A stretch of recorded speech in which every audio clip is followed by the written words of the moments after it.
दरम्यान पुणे अत्याचार प्रकरणावरून आता गृहराज्यमंत्री योगेश कदम यांची पत्रकार परिषद पार पडली आणि पुढे बातमी ती म्हणजे पुणे अत्याचार प्रकरणावरून सुप्रिया सुळेंनी सवाल उपस्थित केलेत।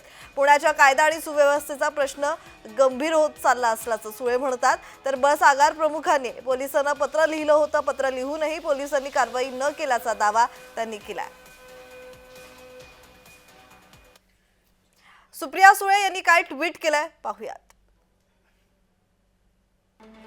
सुप्रिया सुळे म्हणतात, स्वारगेट बस स्थानक परिसरात लैंगिक अत्याचाराच्या घटनेनंतर कायदा सुव्यवस्थेचे गंभीर प्रश्न उभे राहिले।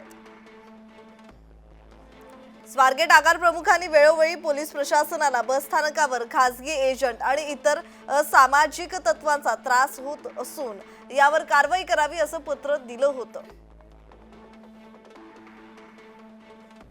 परंतु पोलीस प्रशासनानं कोणतीही कारवाई केल्याचं दिसून येत नाही।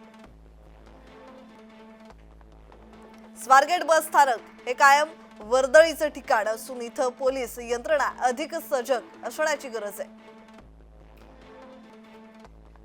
मात्र जर आगार प्रमुखांनी पत्र लिहूनही त्याची दखल घेतली जात नसेल तर ते अतिशय खेदजनक आहे। राज्याच्या गृहमंत्र्यांनी पुण्यातील कायदा सुव्यवस्थेचा तातडीने आढावा घ्यावा अशी मागणी सुद्धा सुप्रिया सुळे यांनी केली आहे। महिला सुरक्षेच्या संदर्भानं तसंच बस स्थानकाच्या सुरक्षेच्या संदर्भानं कठोर उपाययोजना करण्याची आवश्यकता आहे।